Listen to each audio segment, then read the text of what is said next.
Anak, hindi maganda ang gumanti, pero importante din na ipakita mo sa mga abusadong tao na may limitasyon din. Ang iyong pagiging mabuti, kasi kapag mabait ka lang palagi, ay uulit-ulitin pa rin nilang aabusuhin ka, kaya tablahin mo rin. Manong, magkano tong saging ninyo? 100 isang kilo.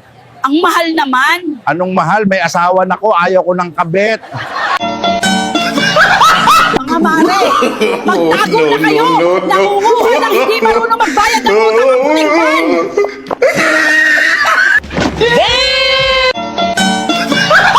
Kahit magkulong ka pa sa bahay mo, kapag chismo sa kapitbahay mo, gagawan ka pa rin nila ng issue. Ang galing! Ang galing! Grabe si Papa, 3 pasada pa kagabi para may baon ako. Eh si Daddy hindi natutulog, kakakwenta ng kickback. Kami nga may bagong flood control project si Papa kahit walang baha.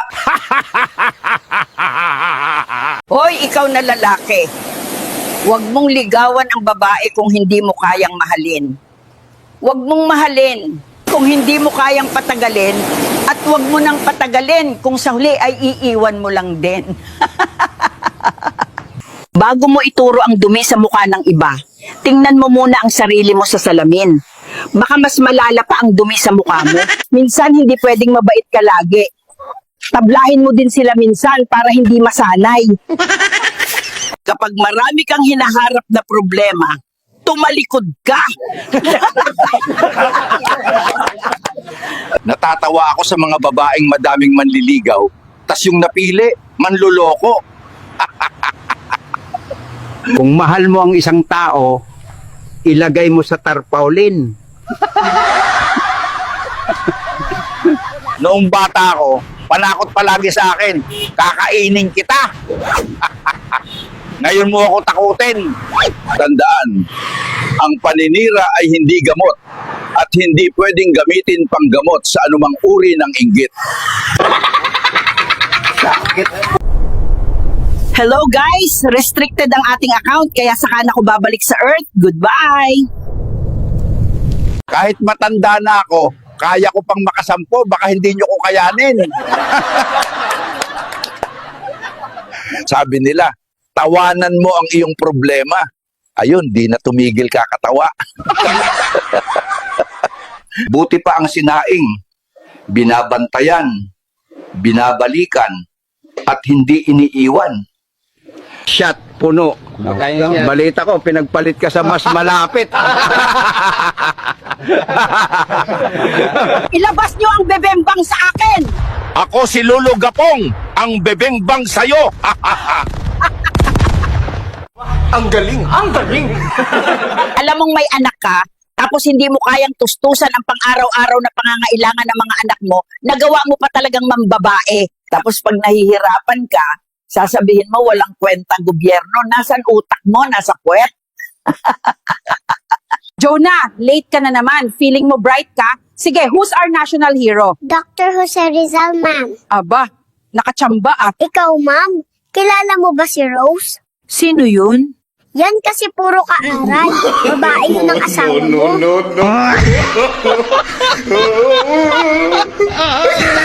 Love, magpatuli ka na. May libreng tuli kaso walang anestesya. Magpapatato na lang ako, love, kesa magpatuli. Ma, lumindol ba ng malakas kagabi? Hindi naman, baby. Bakit mo natanong yan? Eh bakit yumayanig yung kama? Lindol ba yun, ma? Lalayas na ako sa amin. Paano si mama? Iniskam ako. Sabi itatago lang daw niya yung napamaskuhan ko. Yun pala nagastos na. Sekreto para hindi ka iwan ng jowa mo. Kainin mo lahat. Kasama egg. Ayon sa Pag-asa, malabong maging kayo. Yan ang malinaw.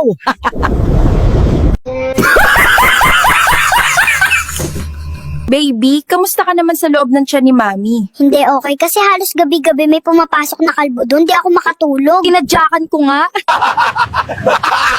Isabaw mo sa kanin ang ihi ng kambing. Ilaga ang betlog ng matsing. Best friend, yung inahing manok ni Lolo, 3 beses umitlog sa isang araw. Umaga, tanghali, hapon. Wala yan, best friend.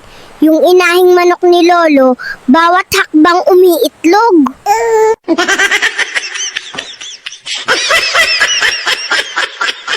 Bakit ka umiiyak, Apo? Pinagalitan po ako ni Teacher Lola. Ha? Bakit? Tinanong niya kasi ang pangalan ko. Anong sinabi mo? Lucky Titi niyo, sir. Bakit kasi yun ang pangalan ko, La? Ang dami namang pwedeng ipangalan eh. Mahal, pansin mo ba yung kapitbahay natin? Bakit, mahal? Kinikis nung lalaki yung misis niya bago pumasok sa trabaho. Bakit di mo rin gawin yon? Ba't ko ikikis yun? Eh di binugbog ako ng mister nun. Sira ka pala eh. Huwag mong bantayan ang buhay ko, hindi kita babayaran para maging CCTV ko 24/7. Bantayan mo ang sarili mong magulong buhay. Kaya pala, matiwasay ang pagsasama nila Eva at Ada noong unang panahon kasi wala silang biyenan. Lahat ng tao sa paligid mo pwede mong pakisamahan, pero ingat lang dahil hindi lahat pwede mong pagkatiwalaan. Ang weird, no? Isa lang utak natin, pero nagdadalawang isip tayo. Yung utang mo sa akin, babayaran mo pa ba? Ilang taon na ang lumipas.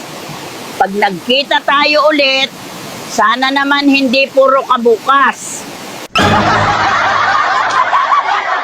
Nasaan na yung bato? Kailangan ko na lumaban! Ay, hihan, lakas ng tama nito ah.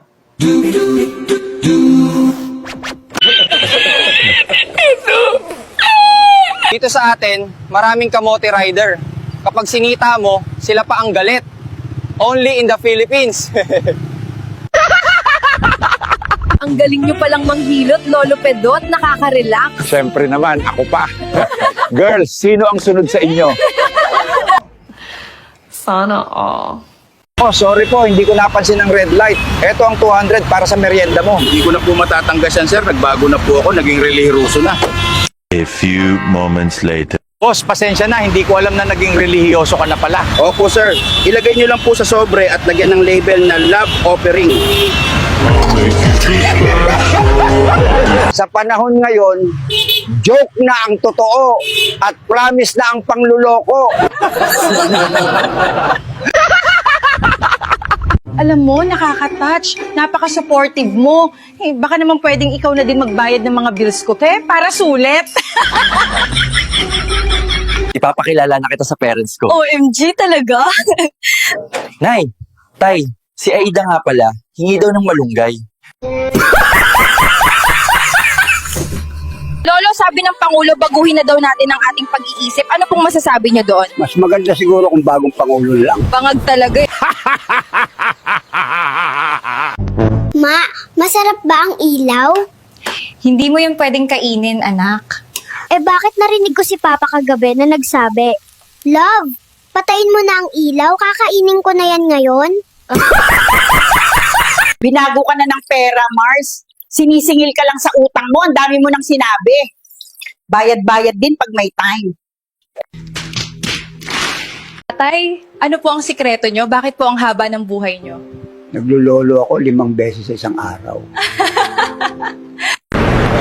Pwede na! Ay nako, grabe to. National calamity na. Oo nga, kailangan natin ng 5 billion budget agad. Tama, boss. Ako bahala sa budget, ikaw na sa kickback. A few moments later. At dito po napupunta ang tax natin.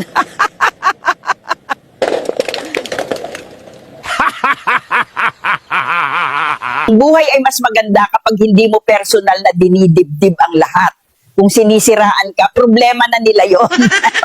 Mahirap talagang harapin ang mga kaaway na gumagawa ng kwento, nagkukunwaring malinis at banal. Anak, hindi ka pinapaaral para ma-inlove. Pinapaaral ka para may marating ka. At kung sisirain mo ang pagkakataong yun, baka hindi lang puso mo ang mawala, pati ang kinabukasan mo mawawala rin. Tandaan mo yan, anak. Mahal, musta ang tindahan? Mini grocery na mahal. Eh, ang tubaan? KTV bar na. Yung mga pedicab? Tricycle na. Eh, yung dalawa kong anak? Eto, 5 na.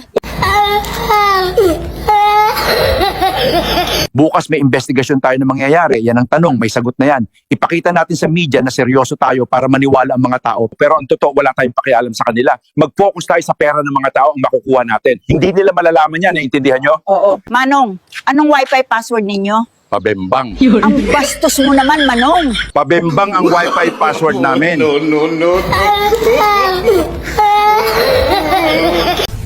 Tatakas na ako dahil may kickback na akong pera na dala at litson manok. Dami na naman akong pera na na-kickback. May mga palamunin sa labas ng bahay. Para sa mga kabataan ngayon, kapag naging magulang ka na, doon mo lang maiintindihan ang lahat ng sakit at sakripisyo na ginawa nila para lang maitaguyod ka. Kaya habang maaga pa, pasalamatan mo naman sila. Kapag pangit ka, bumawi ka naman sa ugali, hindi yung pinagsabay mo pa. Pangit ka na nga, pangit pa ng ugali mo. Aray ko! Kapag hindi nila narinig yung side mo, sirang-sira ka talaga sa ibang tao, mabibigla ka na lang, ang daming galit sa'yo. Dahil sa kwentong hindi totoo. Pero wag mo nang pansinin, hayaan mo na ang Diyos na ang bahala sa kanila. Kapag sinisira ka ng tao, wag mong sayangin ang oras mo sa paghihiganti. Maniwala ka, ang Diyos mismo ang maglalantad ng katotohanan sa tamang panahon. Real talk! Ang sismosa, parang palaka, laging talon ng talon sa buhay ng iba. Pero hindi marunong umupo at amuyin ang sariling baho niya. Ma, hindi ka ba marunong magluto ng bibingka? Bakit mo naman natanong yan, baby? Rinig ko si Papa kagabi, sabi niya, Mahal, basang-basa na ang bibingka mo. Hilaw ba yung bibingka na kinain ni Papa, Ma?